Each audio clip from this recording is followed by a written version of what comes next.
વિદ્યાર્થી મિત્રો, હું ભાવેશ સુતરિયા આપ સર્વનું ઓનલાઈન લેક્ચરની અંદર હાર્દિક સ્વાગત કરું છું.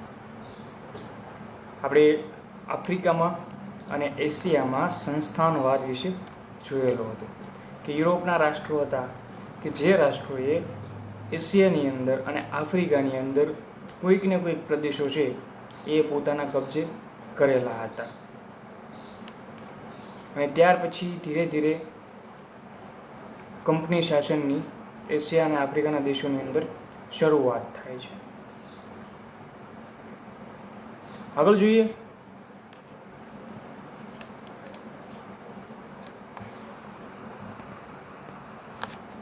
પ્રથમ વિશ્વયુદ્ધ 1914 થી 1918.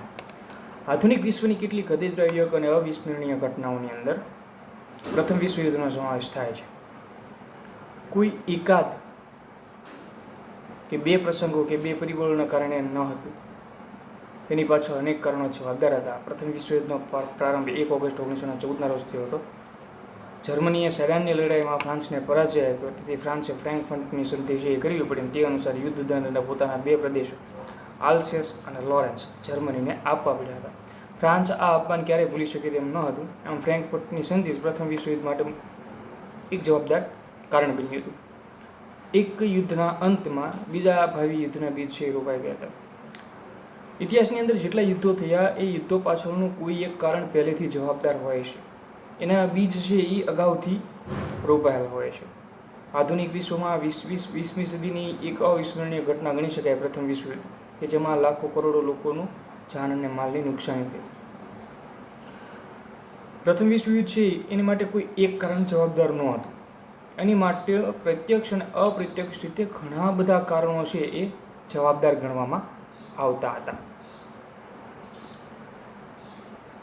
પ્રથમ વિશ્વયુદ્ધનો પ્રારંભ ક્યારે થયો? 1 ઓગસ્ટ 1914માં. યાદ રાખજો વિદ્યાર્થીઓ મિત્રો, પ્રથમ વિશ્વયુદ્ધની શરૂઆત છે 1 ઓગસ્ટ 1914માં થઈ. અને એ 1 ઓગસ્ટે શરૂ થવાનું કારણ શું? કે જર્મનીએ સેડાનની લડાઈમાં ફ્રાન્સને પરાજય આપ્યો. સેડાનની લડાઈ જર્મની અને ફ્રાન્સ વચ્ચે થઈ હતી, જેમાં ફ્રાન્સે હાર્યું અને જર્મની જીત્યું. તેના કારણે ફ્રાન્સને હારીને એક સંધિ કરવામાં આવી. યુદ્ધ પછી જે રેગ્યુલર સંધિ થતી હોય એ સંધિની અંદર, જેમાં ફ્રેન્કફર્ટ સંધિ થઈ ફ્રાન્સ અને જર્મની વચ્ચે. હવે ફ્રેન્કફર્ટની સંધિ એટલી બધી અન્યાયી હતી ફ્રાન્સ માટે કે એના યુદ્ધદંડ પેટે ઘણું બધું છે એ ફ્રાન્સને આપવું પડ્યું હતું. કોને? જર્મનીને આપવું પડ્યું હતું. કોને? ફ્રાન્સ પાસેથી લેવું. હવે એમાં શું હતું? તો યુદ્ધદંડના પેટે આલ્સેસ અને લોરેન્સ આ બે પ્રદેશો છે ફ્રાન્સના. હવે આ ફ્રાન્સના પ્રદેશો એવા છે કે જેમાં કંઈક ને કંઈક રીતે ફ્રાન્સનું છે એ સ્વમાન છે એની અંદર સમાયેલું છે, કે જેના કારણે આલ્સેસ અને લોરેન્સ બંને પ્રદેશો કોને આપવા પડ્યા? જર્મનીને આપવા પડ્યા. કોણે આપ્યા? ફ્રાન્સે આપ્યા.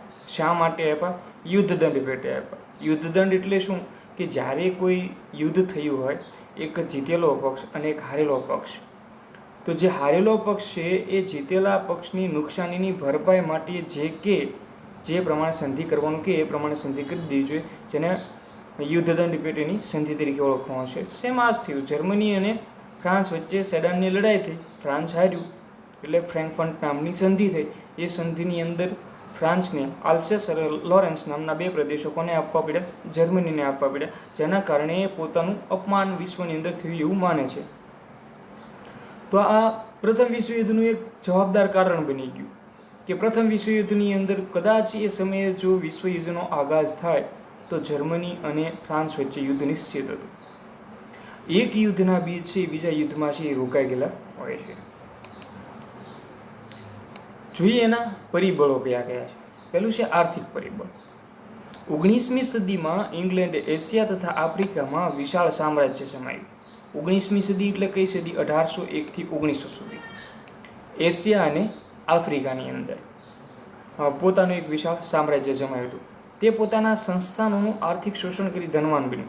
હવે સંસ્થાનો કયા? કે જે એશિયા અને આફ્રિકાની અંદર ઇંગ્લેન્ડે પોતાના બળે જે સામ્રાજ્યવાદનો વિકાસ કરેલો હતો એ બધા જ પ્રદેશોનું શોષણ કરી પોતાના રાષ્ટ્રને કેવું બનાવ્યું? મજબૂત બનાવ્યું. આ એક મહત્વનું આર્થિક પરિબળ હતું. બીજું, ઔદ્યોગિક ક્રાંતિ તથા સંસ્થાનવાદનો ઝડપથી ફેલાવો થવાના કારણે યુરોપની અંદર પુષ્કળ કાચા માલની જરૂરિયાત પડવા લાગી. કારણ કે એ સમય છે એ ઔદ્યોગિક ક્રાંતિનો યુગ હતો, 1850થી 1950નો સમયગાળો. અને આ સમય દરમિયાન બધા રાષ્ટ્રો પોતે ધનવાન બનવાની હોડમાં સામ્રાજ્યવાદી વિસ્તાર છે વધારતા જતા હતા.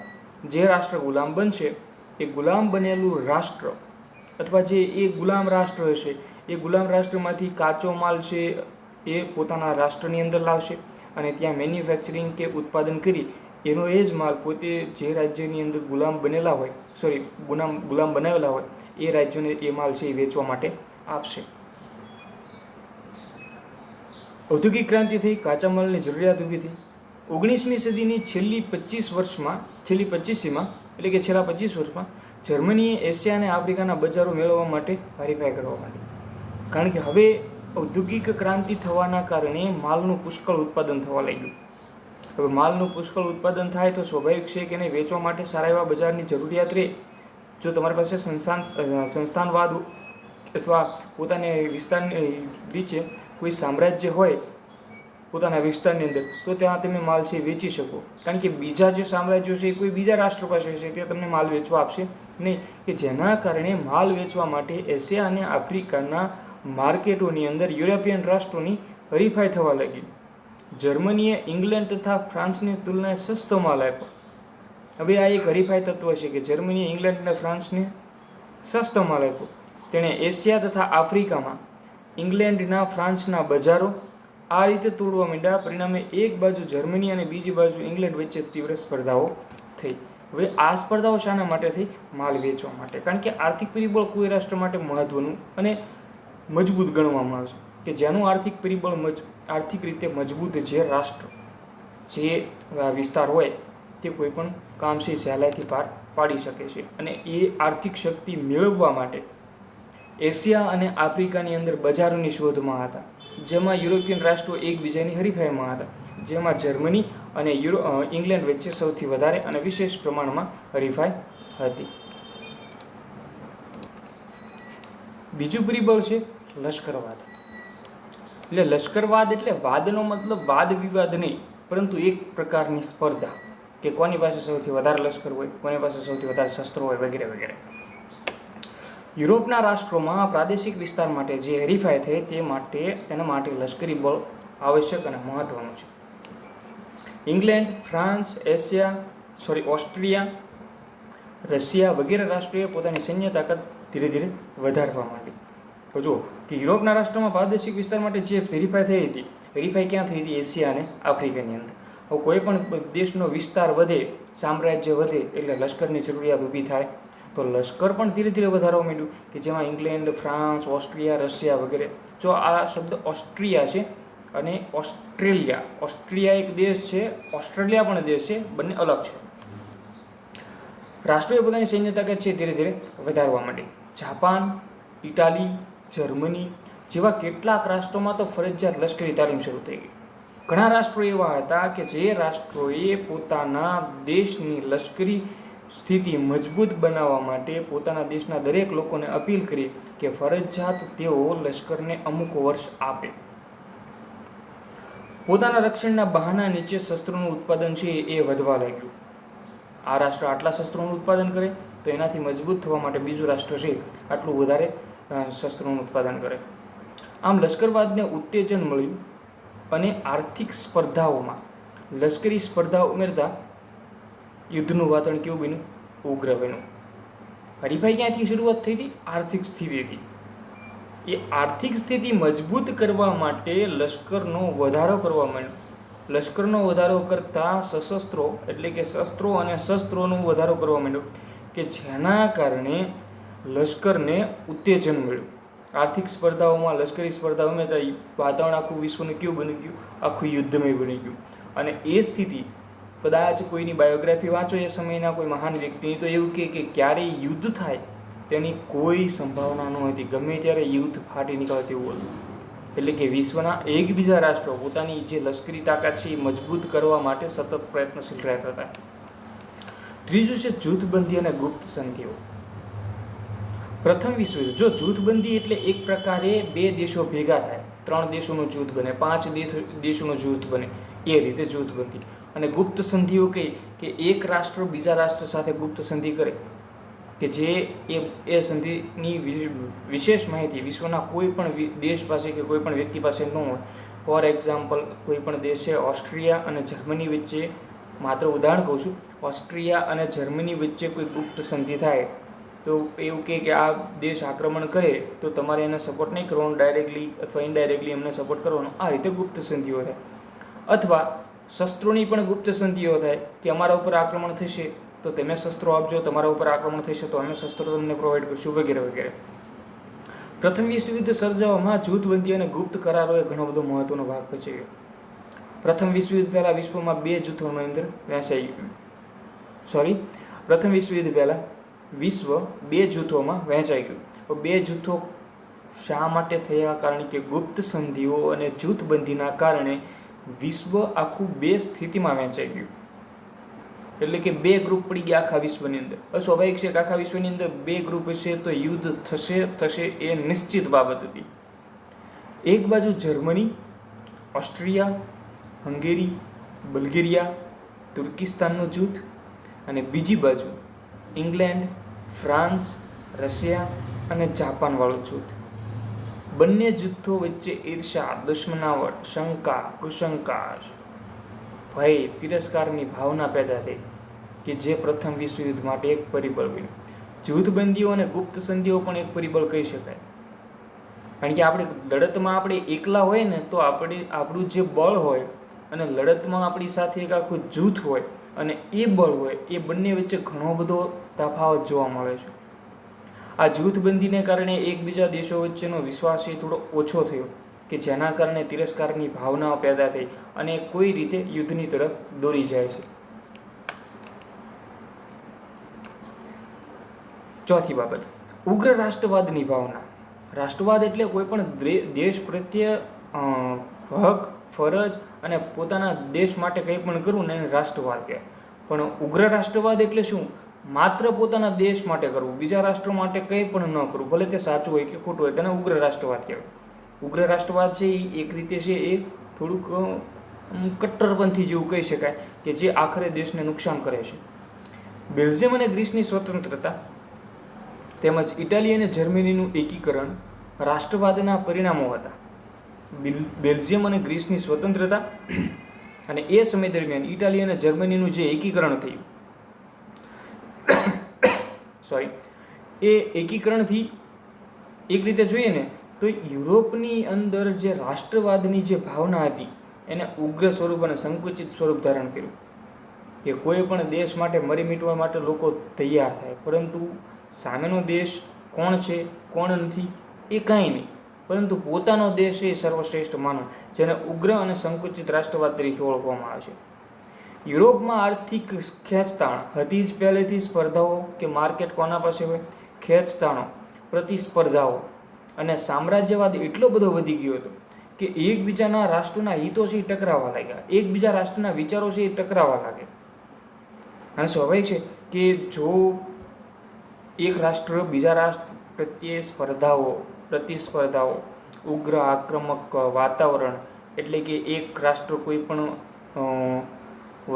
બયાન આપે, મીડિયાની અંદર કહે તો એના કરતાં વિશેષ સામેનો દેશ કે એટલે બંને રાષ્ટ્રો વચ્ચે કોઈને કોઈ રીતે વધતું જાય. ફોર એક્ઝામ્પલ, હાલ ભારત અને ચીન વચ્ચેની જે પરિસ્થિતિ છે એ પ્રમાણે યુરોપના અગ્રણીય રાષ્ટ્રોએ પોતાના પ્રજાજનોને ઉગ્ર આક્રમક દેશભક્તિના પાઠો ભણાવ્યા. પોતાના પ્રજાજનોને, કારણ કે આખરે રાષ્ટ્રની જરૂરિયાત કોની ઊભી થઈ? પ્રજાની. શા માટે? કારણ કે જો દેશની સાથે પ્રજા ન હોય તો દેશ છે એ હારી જવાની શક્યતા વધારે. પરંતુ જો દરેક વ્યક્તિ દેશની સાથે ઉગ્ર રાષ્ટ્રભાવના સાથે જોડાય તો કોઈ દેશ એને હલાવી શકતો નથી, કોઈ દેશ મજબૂતાઈને તોડી શકતો નથી. પોતાના દેશ પ્રત્યે જે પ્રેમ, અન્ય રાષ્ટ્રો પ્રત્યે ઘૃણા આપવાનું પ્રોત્સાહન આપવામાં આવ્યું. કોના દ્વારા? યુરોપિયન રાષ્ટ્રો દ્વારા, કે પોતાનો દેશ એ સર્વશ્રેષ્ઠ છે, બીજા બધા દેશ છે એ સર્વશ્રેષ્ઠ નથી, એનો તિરસ્કાર કરવો, પ્રત્યે ઘૃણા રાખો, વગેરે વગેરે. જર્મન સમ્રાટ કેસર વિલિયમ બીજો ઉગ્ર રાષ્ટ્રવાદ અને સામ્રાજ્યવાદનો પ્રણેતા હતો. એ સમયના જર્મન સમ્રાટ કેસર વિલિયમ ઉગ્ર રાષ્ટ્રવાદ અને સામ્રાજ્યવાદનો પ્રણેતા ગણવામાં આવે છે. તે એટલો બધો મહત્વાકાંક્ષી હતો કે વિશ્વ પ્રભુત્વની નીતિમાં માનતો હતો, એટલે કે પોતે આખા વિશ્વ ઉપર રાજ કરે એ પ્રકારની સ્થિતિ તે પોતે માનતો હતો. તે પોતાની પ્રચંડ લશ્કરી જે તાકાત છે એ વધારતો ગયો અને પોતે જે ધારે એ કામ કરતો ગયો. જર્મનીને જેમ અન્ય રાષ્ટ્રોમાં પણ યુદ્ધની ભાવના ફેલાઈ અને ઉગ્ર રાષ્ટ્રવાદની ભાવના પોતાના દેશ પ્રત્યે પોતાના જે લોકો છે એનામાં રાષ્ટ્રવાદ ઊભો કરવા માટે આ જે પ્રોત્સાહન મળ્યું તે કોઈને કોઈ રીતે પ્રથમ વિશ્વયુદ્ધ માટે જવાબદાર છે કારણ છે ગણવામાં આવે છે. ત્યાર પછી છે વર્તમાનપત્રોનો ફાળો. યુરોપના રાષ્ટ્રોના વર્તમાનપત્રોના પરસ્પર આકરા, ઉશ્કેરણીજનક, અતિશયોક્તિ અને જૂઠ્ઠા લખાણોને એકબીજા જે હરીફ દેશો હતા એના વિરુદ્ધ ઝેર આપવાનું શરૂ થઈ ગયું. દુશ્મનાવટ એટલી હદે ભડકાવી દીધી હતી કે સત્તા ઉપર બેઠેલા લોકો છે એ શાંતિ સ્થાપવા માટે કે સમાધાન કરવા માટે પણ પ્રયત્ન ન કરી શકે એટલું બધું ઉગ્ર વાતાવરણ બની ગયું હતું. કારણ કે વર્તમાનપત્રો દ્વારા જે હેડલાઇનો અને જે છાપવામાં આવે છે એ સામેના દેશોને ઉશ્કેરણીજનક લાગે છે, તો એ પોતાનો છપાવ છે. આખરે તો જોઈએ તો પ્રજા હંમેશા પોતાના દેશ પ્રત્યે વળેલી હોય છે, કોઈ પણ પ્રજા, ભલે તે ગમે તેવો દેશ હોય. તો એકબીજા એટલા બધા ઝેરોક્તા થઈ ગયા કે જેના કારણે જે સત્તા સ્થાન ઉપર બેઠેલા લોકો હતા ને એ સામેના જે દેશ છે એની સાથે સમાધાન કરવા માટે પણ તૈયાર નથી દર્શાવી શકતા. કારણ કે કોઈને કોઈ રીતે દેશના લોકોની રાષ્ટ્રભાવના છે એ એમને આડે આવતી હોય. ત્યાર પછી એ સમયના તત્વચિંતકો દ્વારા યુદ્ધ અંગેનું જે તત્વજ્ઞાન હતું કે યુદ્ધ ખરેખર શું છે અને શું માનવામાં હતું એના વિશેની આ છઠ્ઠી બાબત છે. યુરોપમાં હવે એક નીતિ છે જોર પકડ્યું, કયું? યુદ્ધ એ જ કલ્યાણ. જો તમારે જીતવું છે, જો તમારે બચવું છે અને જો તમારે રાજ કરવું છે તો યુરોપની અંદર તમારે રહેવું હોય, ટકવું હોય તો યુદ્ધ કરવું નિશ્ચિત છે. ટ્રીટસ્કે જેવા જર્મન લેખકોએ એના સિદ્ધાંત પ્રચલિત કર્યા કે શક્તિમાનને જ જીવવાનો હક છે, યુદ્ધ એ જ રાષ્ટ્રની જરૂરિયાત છે. નીત્સે નામના જર્મની લેખકે યુદ્ધને પવિત્ર કાર્ય ગણાવ્યું. હવે એ સમયના જે એક પ્રથમ હરોળના જે લેખકો છે એ લેખકો જો આવું વાક્ય કહેતા હોય તો દરેક વ્યક્તિના માનસ ઉપર આ વાક્યો અસર કરતા હોય. એટલે હવે તમે જુઓ ને આ યુદ્ધના બધા કારણો, તો યુદ્ધ થાય ને એ નિશ્ચિત છે. કારણ કે દરેક બાબત, દરેક પરિસ્થિતિ યુદ્ધ તરફ પ્રેરવા માટે મજબૂર કરે છે કોઈ પણ રાષ્ટ્રને. જોઈએ હવે આ તાત્કાલિક કારણ ગણવામાં આવે છે કે 1 ઓગસ્ટે શા માટે શરૂ થયું એની માટેનું તાત્કાલિક કારણ. ઓસ્ટ્રિયાના રાજકુમાર અને તેમની પત્નીની બ્લેક હેન્ડ નામની સર્બિયાની ઉગ્રવાદી સંસ્થાના સભ્ય ગોળી મારી હત્યા કરી. ઓસ્ટ્રિયાના રાજકુમાર અને તેમની પત્ની, બ્લેક હેન્ડ નામની સંસ્થા, કયા દેશની? સર્બિયાની. એ પણ ઉગ્રવાદી સંસ્થા કે જેમને ઓસ્ટ્રિયાના રાજકુમારની અને તેમના પત્નીની હત્યા કરી.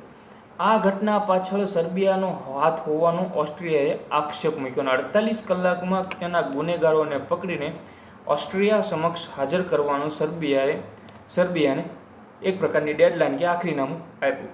હવે જે રાજકુમાર, ઓસ્ટ્રિયાના રાજકુમાર અને તેના પત્ની બ્લેક હેન્ડ છે તેમનું મૃત્યુ થયું અને તેમના મૃત્યુ પાછળ હાથ કોનો હતો? સર્બિયાની ઉગ્રવાદી સંસ્થાનો. આવું કોણ માને છે? આવું ઓસ્ટ્રિયા માને છે. અને ઓસ્ટ્રિયાએ આક્ષેપ મૂક્યો કે સર્બિયાનો હાથ છે, એટલા માટે સર્બિયા એના ગુનેગારોને 48 કલાકમાં હાજર કરે, એટલે અલ્ટિમેટમ 48 કલાકનું આપ્યું. પરંતુ સર્બિયાએ પોતે એવું બયાન જાહેર કર્યું કે સર્બિયાને આ બાબતની કોઈ પણ પ્રકારની જાણ જ નથી. તો ઓસ્ટ્રિયાએ સર્બિયાને કશું કહ્યું નહીં, કશું સાંભળ્યું નહીં અને સીધું સર્બિયા સામે યુદ્ધ જાહેર કર્યું. જેવું ઓસ્ટ્રિયાએ સર્બિયા સામે યુદ્ધ જાહેર કર્યું તે સાથે જ પ્રથમ વિશ્વયુદ્ધની શરૂઆત થઈ ગઈ. તો આ પ્રથમ વિશ્વયુદ્ધના કારણો અને તાત્કાલિક કારણો હતા. થોડાક આઈએમપી છે, દરેક વિદ્યાર્થીઓ છે રિફર કરતા રહેજો. ન સમજાય તો મેસેજની અંદર મને પર્સનલ વોટ્સઅપની અંદર એક મેસેજ છોડી દેજો, સર આ શબ્દ કે આ વાક્ય શું કહેવા માંગે છે. પ્રથમ વિશ્વયુદ્ધ જેનો સમયગાળો 1914 થી 18, એની શરૂઆત ક્યાં? જર્મની અને ફ્રાન્સની સેડાનની લડાઈ ઉપરથી. તેના કારણો આર્થિક પરિબળ એટલે કે આફ્રિકા અને એશિયાની અંદર સંસ્થાનો વાદો, લશ્કરો એટલે કે એકબીજા રાજ્યો વચ્ચે જે લશ્કરોની હરીફાઈ ઊભી થઈ તે, જૂથબંધી અને ગુપ્ત સંધિઓ. જૂથબંધી અને ગુપ્ત સંધિઓના કારણે વિશ્વમાં બે વિભાજન થઈ ગયું. ત્યાર પછી દરેક દેશના લોકોએ પોતાના રાષ્ટ્ર માટે પ્રેમ અને જાગૃતિ ઊભી કરવા માટે રાષ્ટ્રવાદની શરૂઆત કરી, જે આખરે ઉગ્ર રાષ્ટ્રવાદ અને સંકુચિત રાષ્ટ્રવાદનું સ્વરૂપ ધારણ કર્યું. અને અધૂરામ પૂરું વર્તમાનપત્રોએ પોતાનો ફાળો છે એ આપ્યો. અને તે સમયના વિચારકો યુદ્ધને કલ્યાણ જેવી નીતિ અને સારા એવા વાક્યોથી સજતા, જેના કારણે દરેક વ્યક્તિને એમ થયું કે હવે યુદ્ધ કરવું એ જરૂરી છે. અને ઓસ્ટ્રિયાના રાજકુમારની હત્યા સર્બિયાની બ્લેકેન નામની સંસ્થાએ કરી, તે તાત્કાલિક કારણ માનવામાં આવે છે. અહીંયા સુધી આપણે જોઈશું. આભાર આપ સૌનો.